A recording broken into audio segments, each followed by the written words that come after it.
Drop it. TBS FM. 현재 상황 문제 파악 맥락에 집중 묵직한 질문 흔들리지 않는 중심의 축제 일구 몸쪽 꽉 찬 돌 짚고 쇼미더뉴스 세상을 바라봐 어제의 뉴스가 오늘의 변화 쇼미더뉴스 진실을 찾아봐 오늘의 뉴스가 내일의 역사 쇼미더뉴스 꼭 알아는 뉴스만 골라서 전해드립니다. 쇼미더 뉴스 전열분들입니다. 뚱커벨 인사이트 K 배종찬 소장입니다. 백신 접종합시다. 뚱블리 정상근 시사 전문 기자입니다. 네, 안녕하십니까. 한 청취자께서 배 소장님 웃음소리가 그리웠습니다. 아 저도 웃게 되더라고요. 허리케인 나오면 너무 좋아서. 여기가 뭐 코미디 프로예요? 아니 그건 아니라 항상 훈훈한 따뜻한 정이 느껴졌어요. 알겠습니다. 고맙습니다. 자, 쇼미더뉴스 첫 번째 정상근 기자 어떤 뉴스죠? 네, 경선 갈등 수습될까입니다. 네, 더불어민주당 얘기인데 지금 당무위원회라는 걸 열고 있는 것 같은데 네네. 지금 끝났어요? 아직 끝났다는 소식은 전해지지 않고 있는데요. 당무위원회하고 최고위원회하고 어떻게 다른 거예요? 어떤 게 더 높은 의결기구입니까? 당무위원회가 더 높은 의결기구입니다. 최고위보다도 네, 그 구성이 어떻게 돼요? 이 당무위원회는 최고위원들이 들어가고요. 송영길 대표가 의장이 되고요. 네. 그리고 그 안에 민주당 원내대표 그리고 국회 부의장도 들어오게 되고 전국 대의원 대회 의장 그리고 중앙위원회 의장 그리고 그 민주당 소속의 시도지사 그럼 몇 명 정도 참석해서 회의를 하고 있답니까? 전체 다 하면 한 80명 정도가 된다라고 합니다. 정원은 그렇게 되는데 이 모두가 참석했는지는 알려지지 않고 근데 있고요. 그 당무위원회가 아직 계속 되고 열리고 있습니다. 있다. 네, 아직 안 지금 끝났다. 오후 1시 반 정도부터 시작한 걸로 전해지고 1시 있거든요. 반부터요? 네네. 이제 1시간쯤 지났구나. 자, 이 경선 무효표에 대해서 당연히 논의들 하고 있겠죠? 네 그렇습니다. 관련 내용 이야기를 하고 있는데 일단 한 3가지 정도로 예상이 되고 있습니다. 경론이 치열할 수 있다. 왜냐하면 이 당무위원회에 참석하는 위원들은 이낙연 전 대표, 이낙연 후보하고도 또 상당히 친밀한 관계를 가지고 있는 인사들도 있거든요. 네. 그래서 경론이 예상되는데 두 번째로는 그럼에도 뒤집는 건 쉽지 않아 보입니다. 왜냐하면 이 당무위원들은 정말 당의 핵심 인사들인데 이렇게 되는 경우에 당의 균열, 분열로 갈 수도 있거든요.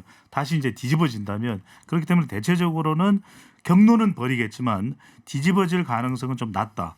세 번째로는 이제 결과가 나오게 되면 빠르면 오늘적으로 이낙연 후보 쪽에서 본인의 심정, 본인의 의견, 반응이 나올 것으로 보입니다. 예.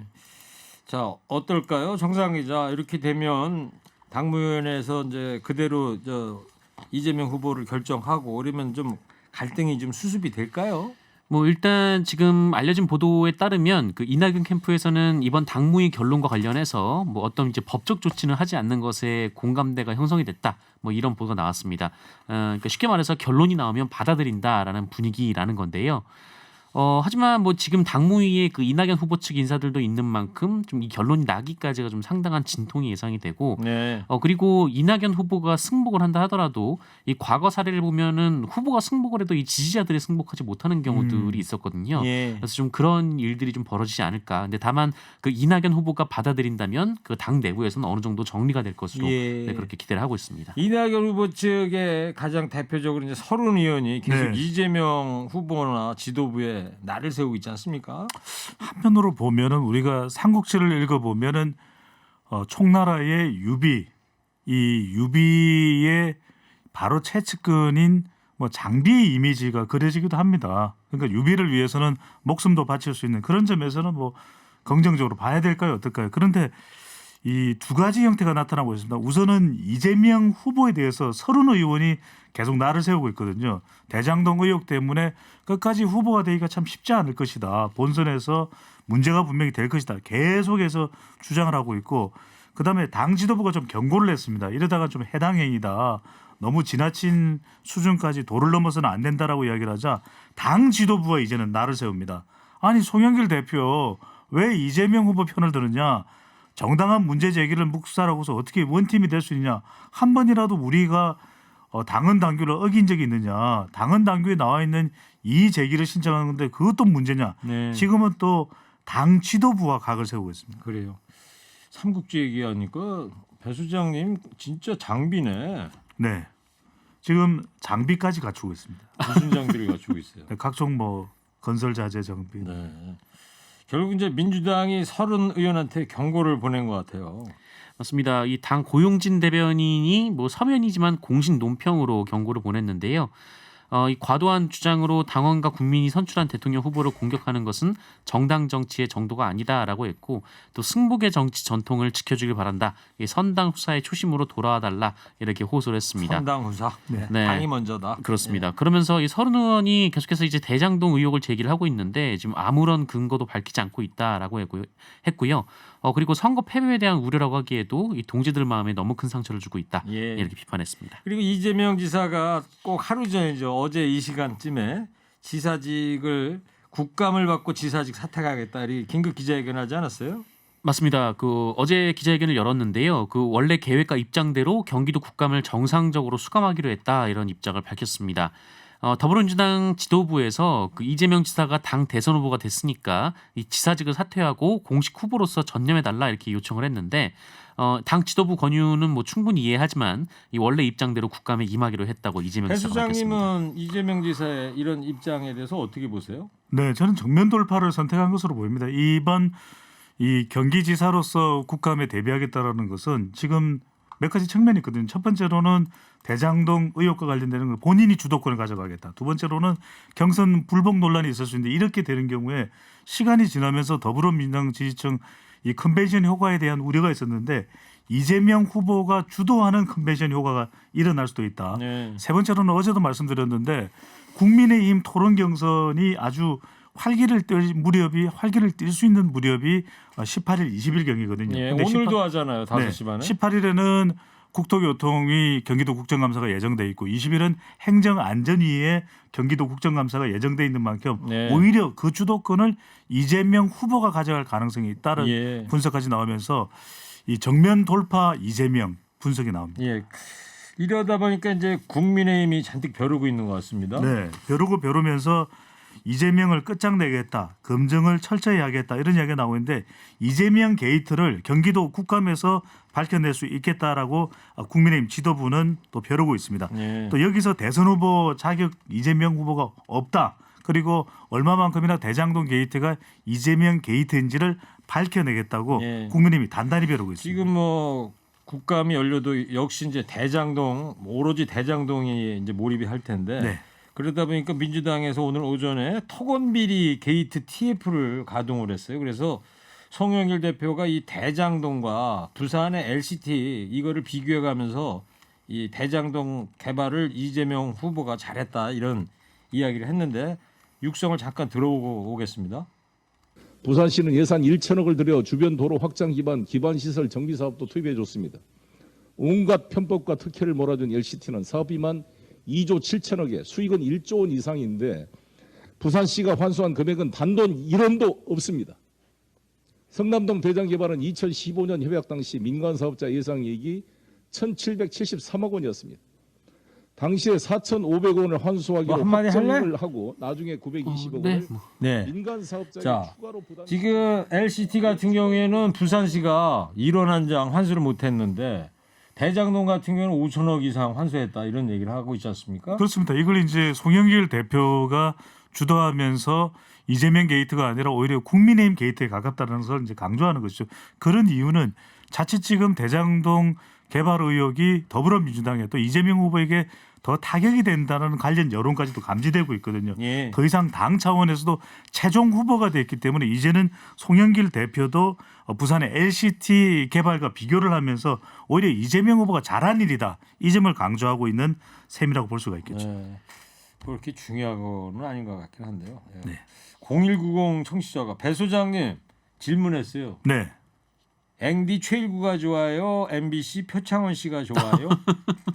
최일구죠.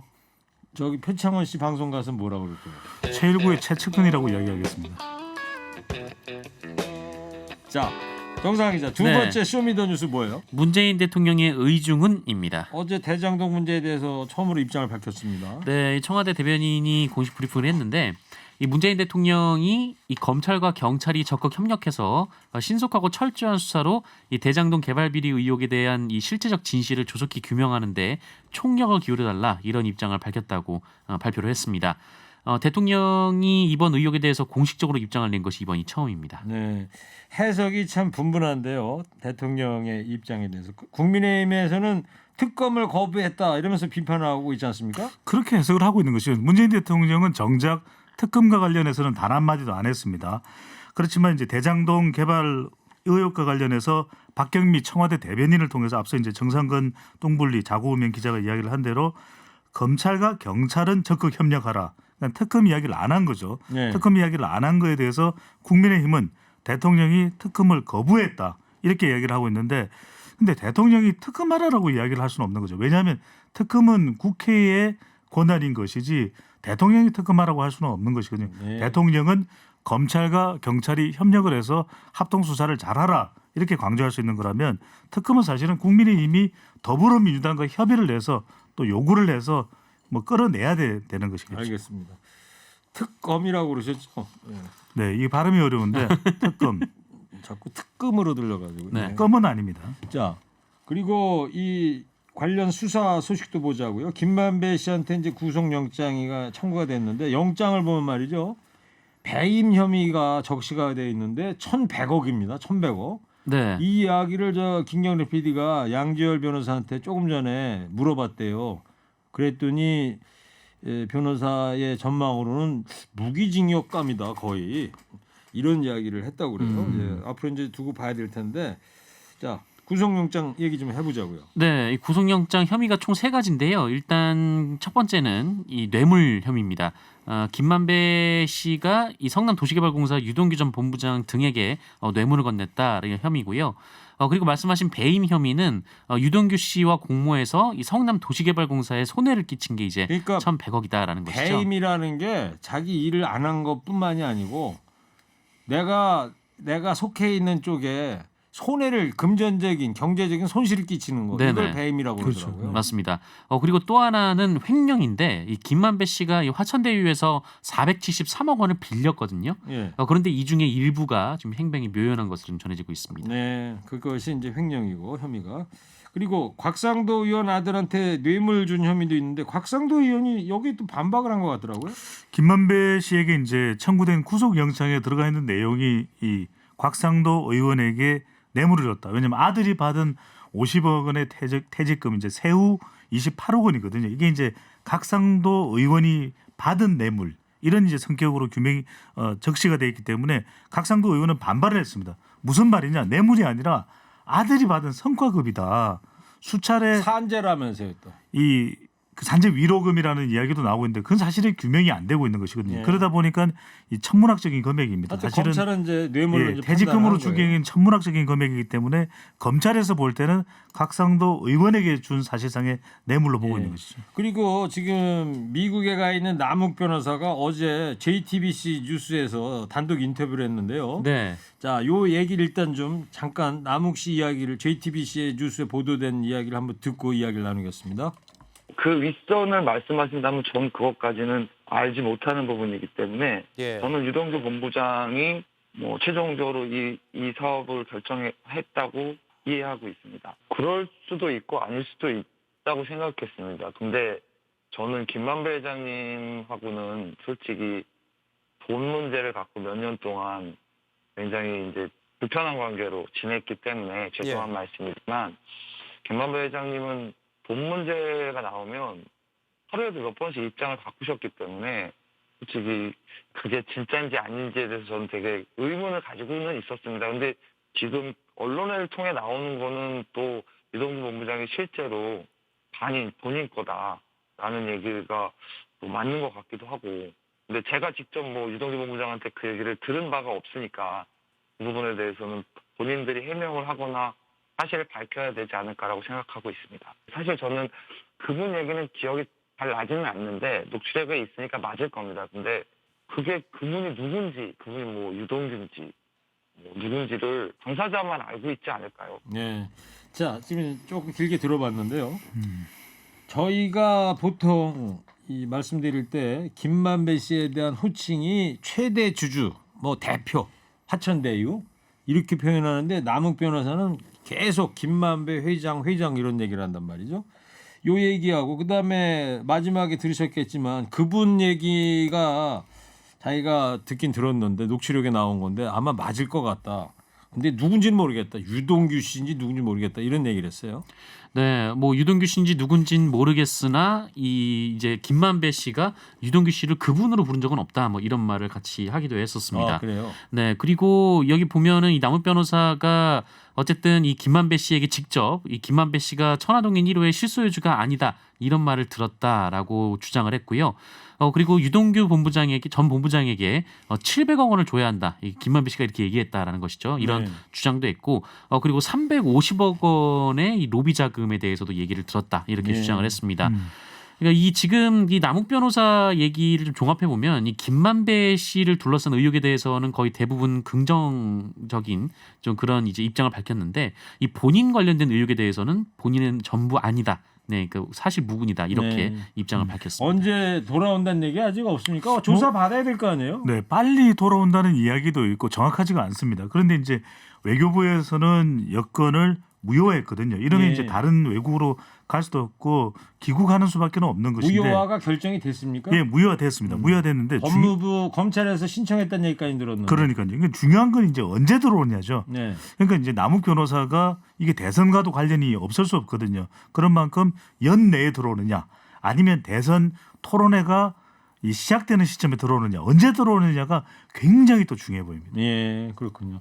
미국에 이렇게 돌아다니다 보면 말이죠. 네. 이 경찰이나 이민국 같은데 초소 있잖아요. 네. 거기서 여권 내라고 그러거든. 그런 경우 많죠. 여권을 안 내면은 바로 체포가 되는 그런 그럼 상황입니다. 미국 네네. 내에서도 국내선을 이용할 때 비행기 국내선을 이용할 때는 또 신분적인 여권이 있어야 되는 거죠. 맞아요. 네. 국내선 할 때도 거기 미국에서는 여권을 쓰더라고. 그러니까 뭐 꼼짝 못 하는 거예요. 꼼짝 여권이 못 하는 거죠. 무효됐다고 그러면.